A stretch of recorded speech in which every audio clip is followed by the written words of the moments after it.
Golconda jewellers తెలంగాణలో మొట్టమొదటి factory outlet మన కొత్తపేటలో ఫిబ్రవరి 14న గొప్ప శుభారంభం. సార్ నమస్తే సార్. నమస్తే సత్యనారాయణ గారు, ఇంట్రాడే ట్రేడింగ్ చేయడానికి ఎటువంటి స్టాక్స్ని ఎంచుకోవాలి? ఎందుకంటే already existing traders, experienced traders అనేవాళ్ళు వాళ్ళకి ఆల్రెడీ తెలిసే ఉంటుంది ఇంట్రాడే స్ట్రాటజీ ఏంటి, ఎప్పుడు ఎంటర్ అవ్వాలి, ఎప్పుడు ఎగ్జిట్ అవ్వాలి, స్టాప్ లాస్ ఎక్కడ ఏంటి అనేది. అయితే మార్కెట్లోకి ప్రతిరోజు కొన్ని వేల మంది, లక్షల మంది వస్తూనే ఉన్నారు. మరి ఇటువంటి కొత్త వారికి ఇంట్రాడేలో ఎటువంటి స్టాక్స్ని ఎంచుకోవాలి అనే దాని గురించి మీరేం చెప్తారు? ఓకే, ఇప్పుడు ప్రజెంట్ ఇది చాలా ముఖ్యమైనది, అవసరమైంది. ఎందుకంటే చాలామంది డిమాట్ అకౌంట్ ఓపెన్ అవుతూ ఉన్నాయి. ఓపెన్ అవ్వగానే వాళ్ళు ఏమనుకుంటారంటే ఏదో చేయాలి, ఉత్సాహం ఉంటుంది, కొత్తగా చేయాలి, ఏం చేయాలి, ఎట్లా చేయాలి, దాని మీద మరి ఎవరిని అడగాలి అంటే సబ్జెక్ట్ గురించి కానీ తెలిసిన వాళ్ళు ఎవరిని అడగాలి, లేకపోతే ఎక్స్పీరియన్స్ పర్సన్స్ని మనం ఏ విధంగా క్వశ్చన్ చేయాలి, చేస్తే ఆయన ఏం చెప్తాడో, నిజం చెప్తాడో అబద్ధం చెప్తాడో తెలియదు. అందుకని అందరూ ఎక్కువ శాతం ఇప్పుడు మీరు అన్నట్టు ఏంటంటే యూట్యూబ్ ఎక్కువ ఫాలో అవుతున్నారు. యూట్యూబ్ చెక్ చేస్తూ పోతూ ఉంటారు, సెర్చ్ చేస్తూ ఉంటారు, ఏదో ఎక్కడి నుంచో ఏదో ఒకటి చూసి చేస్తారు. అయితే అలా కాకుండా ఈ మనం చెప్పే ఏదైతే మీరు అడుగుతున్న కంటెంట్ ఏదైతే ఉందో సింపుల్గా మనం ఏం చేయాలి అంటే, ఉదాహరణకి ఎవరైతే బిగినర్స్ లెర్నర్స్ ఉంటారో ఈ ఇంట్రాడే చేయాలి అంటే కొన్ని పారామీటర్స్, ఇన్వెస్ట్మెంట్ పారామీటర్స్ వేరే ఉంటాయి, ఇంట్రాడే పారామీటర్స్ కొన్ని ఉంటాయి. ఈ ఇంట్రాడే పారామీటర్స్లో మెయిన్ ఏం చూస్తామంటే వాల్యూమ్ ఒకటి చూస్తాం. వాల్యూమ్ అంటే ఏంటంటే కొనాలన్నా అమ్మాలన్నా లిక్విడిటీ అంటాం. లిక్విడిటీ అంటే ఏంది, కొనుక్కోవాలన్నా దొరకాలి, అమ్మాలన్నా అమ్ముడు పోవాలి. మార్కెట్ పెరిగినా తగ్గినా వాల్యూమ్ ట్రేడ్ కావాలి, అంటే ఎక్కువ వాల్యూమ్, అంటే మిలియన్స్ క్రోర్స్లో వాల్యూమ్ అవుతాయి. ఆ మిలియన్స్ క్రోర్స్ ల్యాక్స్లో ఏవైతే పెద్ద వాల్యూమ్ జరిగే ఏవైతే కంపెనీలు ఉన్నాయో అవి ఇంట్రాడేకి సెలెక్ట్ చేయాలి. ఇంట్రాడే సెలెక్ట్ చేయాలి అంటే ఏంది, ముందు వాల్యూమ్ చూడాలి. మరి వాల్యూమ్ ఎలా చూడాలి ఏంటిది అనే దానికి బిఎస్సి సెన్సెక్స్కి వెళ్తే, బిఎస్సి వెబ్సైట్కి వెళ్తే 30 కంపెనీలు ఏవైతే సెన్సెక్స్ ఉంటాయి, నిఫ్టీ 50 ఉంటాయి 50. ఈ నిఫ్టీ 50 50, సెన్సెక్స్ 30. ఈ 30 50 ఏవైతే ఉన్నాయో అవి అన్నీ ఇంట్రాడే చేసుకోవచ్చు. ఎందుకోసం అంటే అవే ఇక ఇంజన్లు అవి. అంటే ఏంది, లిక్విడిటీలో కానీ, వాల్యూమ్ విషయంలో కానీ, గ్రూప్ విషయంలో కానీ అవి ఇక టాప్ అనమాట. వాటి తర్వాతే మిగిలినవి. కాబట్టి ఎవరైతే ఇంట్రాడే చేద్దాం అనుకున్నారో వాళ్ళు బిఎస్సి సెన్సెక్స్కి వెళ్తే 30 కంపెనీలు ఉంటాయి. ఎర్లీ మార్నింగు 9:15కి మార్కెట్ ఓపెన్ అవుతుంది. కానీ 9 o'clockకి ప్రీ ఓపెన్ మార్కెట్ అని ఇంకొక మార్కెట్ ఉంటుంది. అంటే ప్రీ ఓపెన్ అంటే ఓపెన్ మార్కెట్, ఓపెన్ ప్రీ అంటే ముందుగా 9కే ఉంటుంది. అయితే బిఎస్సి సెన్సెక్స్ క్లిక్ చేస్తే 9 గంటలకి గ్రీన్లో కొన్ని ఉంటాయి, రెడ్లో కొన్ని ఉంటాయి. అంటే 9 గంటలకి ప్రీ ఓపెన్ మార్కెట్లో ఏవైతే పాజిటివ్ వస్తాయో, ఏవైతే గ్రీన్లో ఉంటాయో అవే 9:15కి వాళ్ళే మళ్ళీ లీడర్స్. ఆ స్క్రిప్ట్స్ని ఏం చేయాలి, మీరు వినాలి, పెన్ను నోట్బుక్ పెట్టుకొని రాసుకోవాలి. 9 గంటలకి ప్రీ ఓపెన్ మార్కెట్లో ఏ షేర్లు అయితే బిఎస్సి సెన్సెక్స్లో టాప్ గెయినర్స్గా అంటే గ్రీన్ వచ్చేసినాయో అవి రాసుకోవాలి. మళ్ళీ 9:15 తర్వాత అబ్జర్వ్ చేయాలి. మళ్ళీ end of the day observe చేసుకోవచ్చు. అంటే ఏంది, మనం రాసింది టాప్ గెయినర్ అని ఏదైతే ఉందో అది గెయినర్గానే ఉందా, ఎండ్ ఆఫ్ ద డే వచ్చేటప్పటికి లూజర్ అయిందా అంటే పోయిందా అనేది మనకి ఎక్స్పీరియన్స్ మీద తెలుస్తుంది ఒకటి. ఇక రెండోది, ఏవైతే స్క్రిప్ట్ సెలెక్షన్ అయిపోయింది అంటే ఏంది, టాప్ గెయినర్ని ఎలా పట్టుకోవాలి. ఏవైతే ఈ 30 సెన్సెక్స్ ఉన్నాయో అది వాల్యూమ్ చెప్పక్కర్లే, ఎందుకంటే అవి క్రోర్స్లో వాల్యూమ్ జరుగుతుంది. ఎప్పుడైతే క్రోర్స్లో వాల్యూమ్ జరుగుతుందో మార్కెట్ పెరుగుతూ ఉంటే ఆ షేర్ కూడా పెరుగుతూ పోతుంది, మార్కెట్ పడుతూ ఉంటే ఆ షేరు పడుతూ ఉంటుంది. ఎప్పుడైతే ఈ మార్కెట్ పెరుగుతూ ఉందో, షేర్ పెరుగుతూ ఉందో, ఫస్ట్ సెలక్షన్ ఏంటిది, స్క్రిప్ట్ అంటే కంపెనీ. ఇంట్రాడేకి ఏం చేయాలి, బిఎస్సి సెన్సెక్స్లోకి వెళ్ళాలి. సార్ మరి ఇంట్రాడేలో ఎక్కడ ఎంటర్ అవ్వాలి, ఎక్కడ ఎగ్జిట్ అవ్వాలి, స్టాప్ లాస్ ఎక్కడ తీసుకోవాలి ఏంటి, అసలు ఇవంతా ఏ విధంగా చూసుకోవాలంటారు? ఓకే, ఇప్పుడు నీకు స్క్రిప్ట్ తెలిసిపోయింది అంటే ఏ కంపెనీ, ఉదాహరణకి వాళ్ళు ఉందండి టాటా స్టీల్ 9 గంటలకి వచ్చింది. ఇప్పుడు కూడా అదే ఉంది, 9 గంటలకు కాదు 3:30కు కూడా టాటా స్టీలే టాప్ గెయినర్లో ఉన్నాడు, లీడింగ్లో ఉండు. అంటే ఏంది, 30లో ఎవరైతే టాప్ గెయినర్లో ఉన్నాడో పొద్దున్న 9కి, 3:30కు కూడా ఆయనే ఉన్నాడు టాటా స్టీల్. అయితే మీరు అన్నట్టు ఎంటర్ ఎక్కడ అవ్వాలి, ఎగ్జిట్ ఎక్కడ అవ్వాలి, మరి స్టాప్ లాస్ ఏంటి. ఇప్పుడు సపోజు టాటా స్టీల్ తెలిసింది, ఇక మనం ఎంటర్ అవ్వను.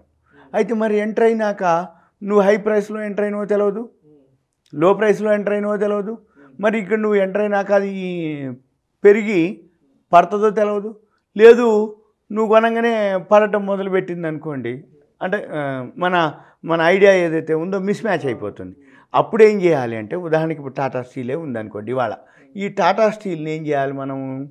టాటా స్టీలు ఎవరైతే ఇప్పుడు అన్ని యాప్లు వచ్చేసినాయి మీకు, సింపుల్గా ఏంటిదంటే ఏవైతే కంపెనీలు ఉన్నాయో యాప్లు, అంటే ఎవరైతే ఆ బ్రోకింగ్ ఫార్మ్లు ఉంటాయి, ఆ ప్లాట్ఫామ్లు ఉంటాయి, ఆ ప్లాట్ఫామ్లో చూపించేస్తాయి ఏమని మనము ఎక్కడ కొనాలి, అంటే ఎలా కొనాలి, ఏంటిది, మనం ఆర్డర్ ఎలా పెట్టాలి, అవన్నీ మనకు తెలిసిపోతాయి.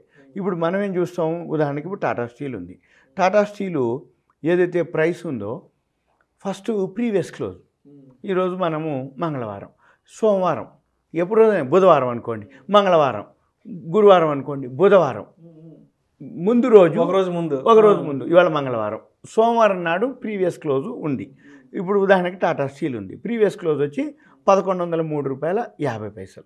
అంటే ఇప్పుడు మనం చూసే టైంకి 1103 లేదు, పాజిటివ్లో ఉంది, సెన్సెక్స్ పెరుగుతుంది, 9 గంటల గ్రీన్లో ఉంది, అంటే 1103 కంటే పైన ఉంటేనే పెరిగినట్టు.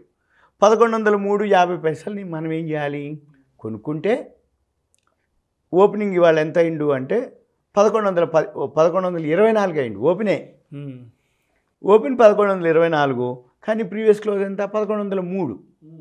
అంటే 1103 నిన్న 1103.5లో నిన్న క్లోజ్ అయితే ఇవాళ ఓపెన్ అయ్యి 1124, అంటే ₹21 పెరిగిండు, అంటే 2%. ఎగ్జాక్ట్లీ. మనం ఏం చూడాలి, ఇది ఎగ్జాంపుల్. టాటా స్టీల్ అనేది 1124లో ఎంటర్ అవ్వాలనా లేదా అనేది చూడాలి.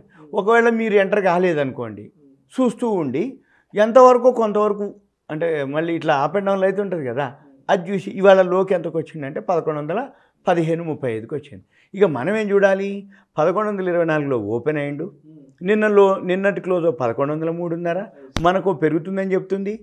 సెన్సెక్స్లో ఏవైతే మార్కెట్ పెరగటం మొదలుపెట్టింది, టాప్ గైనర్స్లో టాటా స్టీల్ ఉంది.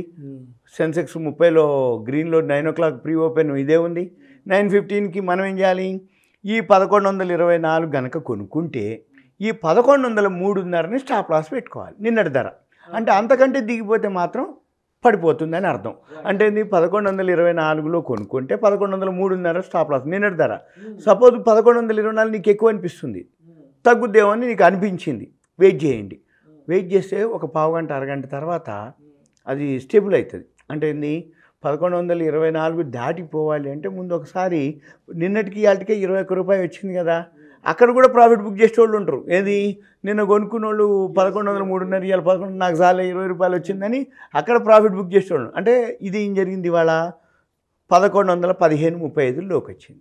అంటే ఏంది, మనము 1124 కొనకపోయినా దిగుతూ వచ్చింది కదా, 1115.35లోకి వచ్చిండు. ఇక మనం ఏం చూడాలి, ఇదే టాటా స్టీల్ని కనుక మనం గ్రాఫ్ కానీ అబ్జర్వ్ చేస్తూ ఉంటే 1103.5 నిన్నటి ధర, ఇవాళ ధర 1124 ఓపెన్ అయ్యిండు, కానీ దిగుతూ వచ్చిండు. ఎంతవరకు దిగుతూ వచ్చిండు, 1115.35 వరకు లోకి వచ్చి మళ్ళీ ఏమైండు, ఇక రాలే ఆ లో, మళ్ళీ అంటే అక్కడి నుంచి పెరగడం. ఇక మనం దాన్ని గమనిస్తూ ఉంటే 1115.35 వరకు వచ్చినంత వరకు వచ్చి మళ్ళీ పైకి పోతుంది. ఇక మనకు తెలిసిపోతుంది, ఓహో మనం టాటా స్టీల్కి అందాం అనుకున్నాం, 1124 నుంచి దిగిండు, 1115కి వచ్చిండు, నిన్న 1103.5లో క్లోజ్ అయ్యిండు. 1115కి వచ్చిన తర్వాత మరి ఇక లేకుండా లో నుంచి పైకి వెళ్తాము. మనం ఏం చేయాలి, అప్పుడు మళ్ళీ అక్కడ ఎంటర్ అవ్వాలి. ఒకవేళ 1124 కాకపోయినా ఇక్కడ అంటే 16కో 17కో 18, నీకు 15.35 దొరకదు, ఎందుకంటే చూస్తూ ఉంటావు తప్ప మళ్ళీ ఇట్లా వచ్చి ఇట్లా పైకి పోతుంది. అక్కడ ఏం జరుగుద్ది, 16కో 17కో మీరు ఎంటర్ అవ్వాలి. ఎంటర్ అయ్యి ఏం చేయాలి, అప్పుడు మళ్ళీ ఈ 1115.35 స్టాప్ లాస్ పెట్టుకోవాలి. అంటే ఈ రోజులో ప్రైస్, అంటే ఫస్ట్ ఏం చేయాలి, ప్రీవియస్ క్లోజ్ నిన్నటి ధర బేస్ చేసుకోవాలి. ఈ రోజు పోయి వచ్చినాక లో ధర ఏదైతే ఈ రోజు లో ప్రైస్ని స్టాప్ లాస్ పెట్టుకొని ఇక నువ్వు బై చేసినావు పైకి వెళ్తుంది. ఇప్పుడు మళ్ళీ హై ఎంతకు పోయింది, 1197.20కి పోయిండు. 1197.20కి వెళ్ళి క్లోజింగ్ ఇప్పుడు 1188.40లో క్లోజ్ అయ్యింది. అంటే పైనుంచి ఒక ఎంత, ఇది ఒక ₹9 దాకా ఇది ఒక 7.20, అదొక ₹1.60, ₹9 చిల్లర పైనుంచి కిందకి వచ్చాను. అంటే ఏంది, హైక్ పోయి దిగుతుండు. ఇక మనం ఏం చూడాలి, ఈ ప్రతిరోజు 4 ధరలు ఉంటాయి. ఓపెన్, హై ప్రైస్, లో price, closing price. Open price ఈరోజు ఎంతకు ఓపెన్ అయ్యిండు, లో ప్రైసు ఈరోజు ఎంతలోకి వచ్చిండు, హై ప్రైసు ఈరోజు ఎంత హైక్ పోయిండు, క్లోజింగ్ ప్రైసు ఇప్పుడు క్లోజ్ అయిన ప్రైసు 3:30కి మార్కెట్ అవర్స్. అలా కాకుండా మనం లైవ్లో చూస్తున్నాం. సపోజ్ ఇప్పుడు 10 అప్పుడు చూసినాం, అప్పుడు క్లోజింగ్ అనం ఎల్టీపీ అంటాం. ఎల్టీపీ అంటే లాస్ట్ ట్రేడెడ్ ప్రైస్. మనం ఏ టైంలో చూస్తున్నామో ఆ టైంలో ఉన్నటువంటి ధర ఏదైతే ఉందో దాన్ని ఎల్టీపీ అంటాం, లాస్ట్ ట్రేడెడ్ ప్రైస్. అప్పుడు మనం ఏం చూడాలి, ఈ ధరను చూస్తూ మనం కొనాలి అని అనుకున్నాం. ఈ కొనేటప్పుడు మళ్ళీ దీంట్లో ఏటీపీ అని ఉంటుంది, average trade price. ATP average trade price. ఎన్ఎస్సిలో అయితే విడబ్ల్యూఏపీ అని ఉంటుంది. VWAP volume weighted average price. ఈ volume weighted average price LTP, LTP కాదు, ఎల్టీపీ అంటేనో లాస్ట్ ట్రేడెడ్ ప్రైస్. ఏటీపీ అంటే యావరేజ్ ట్రేడ్ ప్రైస్ అంటే సగటు ధర. వాల్యూమ్ వెయిటెడ్ యావరేజ్ ప్రైస్ అన్న సగటు ధరే. ఈ సగటు ధర ఎట్లా వస్తుంది, ఓపెన్, హై, లో, ఎల్టీపీ ఈ 4 ధరలను డివైడెడ్ బై 4 చేసి, సిస్టమే, మాన్యువల్ లేదు, ఎప్పటికప్పుడు లైవ్లో పోతూ ఉంటుంది ధర. ధర పెరుగుతూ ఉన్నప్పుడు ఈ విడబ్ల్యూఏపీ పెరుగుతూ ఉంటుంది, ధర పడిపోతూ ఉంటే ఈ విడబ్ల్యూఏపీ తగ్గిపోతూ ఉంటుంది. ఇక మనం ఏం చేయాలి, కొనుక్కున్నారు మీరు, ఈ విడబ్ల్యూఏపీ కంటే పైనే ఉంటుంది ధర, అంటే పెరుగుతూ ఉంటే. ఈ విడబ్ల్యూఏపీ ఏటీపీ కంటే ఎంతవరకు పైన ఉంటుందో అంతవరకు మీకు సేఫ్. ఎప్పుడైతే ఒకవేళ మార్కెట్ ఫాల్ అవుతుందనుకో, మరి ఇప్పుడు ఇవాళంటే వన్ వే అంటే ఏంటి, గ్యాప్ అప్తో ఓపెన్ అయ్యిండు. ఆ గ్యాప్ అప్ 3:30 వరకు కూడా కంటిన్యూగా హైలోనే క్లోజ్ అయ్యింది కాబట్టి వన్ వే అంటాం. అలా కాకుండా ఇప్పుడు ఈ ఏటీపీ ఏదైతే విడబ్ల్యూఏపీ ఉందో దాన్ని స్టాప్ లాస్ పెట్టుకోవాలి. సపోజ్ మీరు కొన్నారు 1124 కొన్నారు అనుకోండి, ఉదాహరణకు ఓపెనింగ్లో. ఏటీపీ ఏదైతే ఉందో అంత ఉండదు, అప్పుడు 1120, 21 ఉంటుంది. అది స్టాప్ లాస్ పెట్టుకోవాలి. సపోజ్ 1140 అయింది, ఏటీపీ అంత ఉండదు, 1130, 35 ఉంటుంది. ధర పెరుగుతున్న కొద్దీ ఏటీపీ కూడా పెరుగుతూ వస్తుంది. ఇక మీరేం చేయాలి, ఈ సగటు ధరని స్టాప్ లాస్ పెట్టుకొని ఒకవేళ దిగేటట్టుందంటే అంతకంటే దిగిపోతే మనము ఎగ్జిట్ అవ్వాలి. ఇది ఇంట్రాడే కనుక 1-2 రోజులు ప్రాక్టీస్ చేస్తే ఒక స్క్రిప్ట్ మీద పెట్టుకోవాలి. ఇప్పుడు కొన్ని ఫేవరెట్ ఉంటాయి, కొంతమందికి ఎల్ఎన్టీ ఉంటుంది, కొంతమంది టాటా గ్రూపులు ఉంటాయి, కొంతమంది టీసీఎస్ ఉంటుంది, కొంతమందికి రిలయన్స్ మీద ఉంటుంది. ఇలా ఏదైతే ఏం చేయక్కర్లేదు, బీఎస్సీ సెన్సెక్స్కి వెళ్ళి టాప్ గెయినర్స్ 1-2 చూసుకొని, 1-2 ఫస్ట్ ఒక 3-4 చూసుకొని ఒక నోట్బుక్ మీద రాసుకొని ఒక పేజీ పెట్టి ఓపెన్, హై, లో, ఏటీపీ, ప్రీవియస్ క్లోజ్ ఇట్లా రాసి ఎండ్ ఆఫ్ ద డే ఏమవుతుంది, పక్కన రిమార్క్స్ కూడా రాసుకోవాలి. మీరు ఏమని, నువ్వేమనుకుంటున్నావు లోపల, end of the day match అయిందా లేదా, పెరుగుతుందా లేదా, గ్రాఫ్ గీస్తే వారం గల్లక మీకు ఇంట్రాడేలో తరువైపోతారు. సింపుల్గా. Thank you sir, thank you so much Satyanarayana garu. Intraday trading చేయడానికి ఎటువంటి స్టాక్స్ ఎంచుకోవాలి, అదేవిధంగా కొత్తగా మార్కెట్లోకి వచ్చే వాళ్ళు ఇంట్రాడే పట్ల ఎటువంటి స్ట్రాటజీస్ని తెలుసుకోవాలనే అంశం గురించి ప్రేక్షకులకు మీ విశ్లేషణ ద్వారా చాలా క్రిస్టల్ క్లియర్గా ఎక్స్ప్లెయిన్ చేశారు sir. Thank you so much sir. Thank you. ఇలాంటి మరిన్ని interesting videos and valuable information కోసం వెంటనే మా ఛానల్ను సబ్స్క్రైబ్ చేయండి, లైక్ చేయండి, షేర్ చేయండి. అదేవిధంగా మీ అభిప్రాయాలను వీడియోస్ కింద కామెంట్స్ రూపంలో మాకు తెలియచేయండి. This is Vishnu signing off.